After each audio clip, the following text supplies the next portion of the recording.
ஆன்மீக நேயர்கள் அனைவருக்கும் இனிய காலை வணக்கம். மேச ராசியில் பிறந்தவர்களுக்கான ஜோதிட பலன்கள்.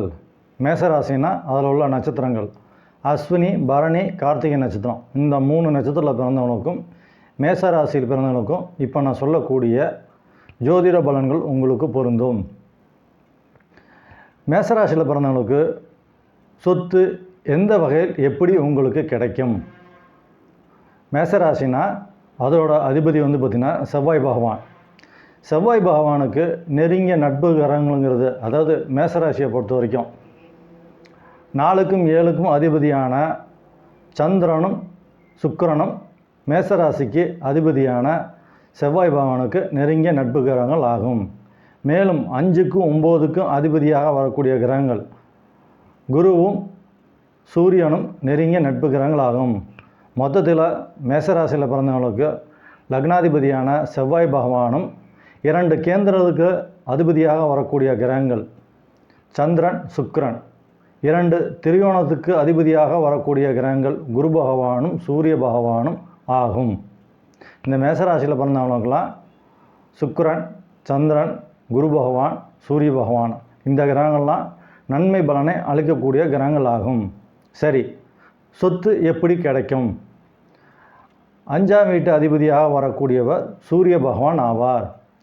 சூரிய பகவான் பார்த்திங்கனாக்கா சிம்ம ராசியில் ஆட்சி நிலை பெற்றிருந்து அல்லது 9ஆம் இடமான தனுசு ராசிலேயோ அல்லது கும்ப ராசிலேயோ அல்லது மேஷ ராசிலையோ இருந்தானாக்கா உங்களுக்கு பூர்வீக, அதாவது தாத்தாவோட சொத்து உங்களுக்கு கிடைக்கும்.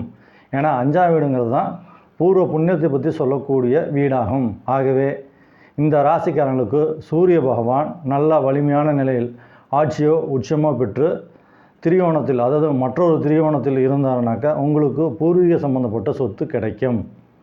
சரி, 9ஆம் வீட்டு அதிபதியாக வரக்கூடியவர் குரு பகவான். குரு பகவான் சிம்ம ராசிலேயோ அல்லது தனுசு ராசிலேயோ அல்லது மேஷ ராசியிலோ இருந்தான்னா கூட உங்களுக்கு உங்கள் அப்பா வழியில், அதாவது உங்களோட தந்தை வழி சொத்து உங்களுக்கு கிடைக்கும். ஏன்னா 9ஆம் இடம் என்பது உங்களுடைய தந்தையை பற்றி சொல்லக்கூடிய இடமாகும். 9ஆம் வீட்டு அதிபதியாக வரக்கூடிய குரு பகவான் 9ஆம் வீடான தனுசு ராசியிலே ஆட்சி நிலை பெற்று அல்லது 5ஆம் இடமான சிம்ம ராசிலேயோ அல்லது மேஷ ராசிலேயோ இருந்தானாக்கா தந்தை மூலமாக உங்களுக்கு சொத்து கிடைக்கும். 2 கேந்திரங்களுக்கு அதிபதியாக வரக்கூடிய கிரகங்கள் சந்திரனும் சுக்கிரனும் ஆகும். 4ஆம் வீட்டு அதிபதியான சந்திர பகவான் 5ஆம் வீட்லேயோ அல்லது 9ஆம் வீட்டிலோ இருந்தாருனாக்கா உங்கள் தாயார் வழி சொத்து உங்களுக்கு கிடைக்கும். 2 கேந்திரனுக்கு அதிபதியாக வரக்கூடிய, அதாவது சுக்கிர பகவான் 2க்கும் 7க்கும் அதிபதியாக வரக்கூடியவர் சுக்கிர பகவான். சுக்கிர பகவான் 5ஆம் வீடான சிம்ம ராசிலேயோ அல்லது 9ஆம் வீடான தனுசு ராசியில் இருந்தாருனாக்கா உங்களுக்கு வரக்கூடிய வாழ்க்கை துணை கணவன் அல்லது மனைவி மூலமாக உங்களுக்கு சொத்து கிடைக்கும். சரி, ராசி அதிபதியான செவ்வாய் பகவான் 5ஆம் வீடான சிம்ம ராசிலேயோ அல்லது 9ஆம் வீடான தனுசு ராசியில் இருந்தானாக்கா உங்களுடைய சொந்த உழைப்பின் மூலமாக உங்களுக்கு சொத்து சேரும்.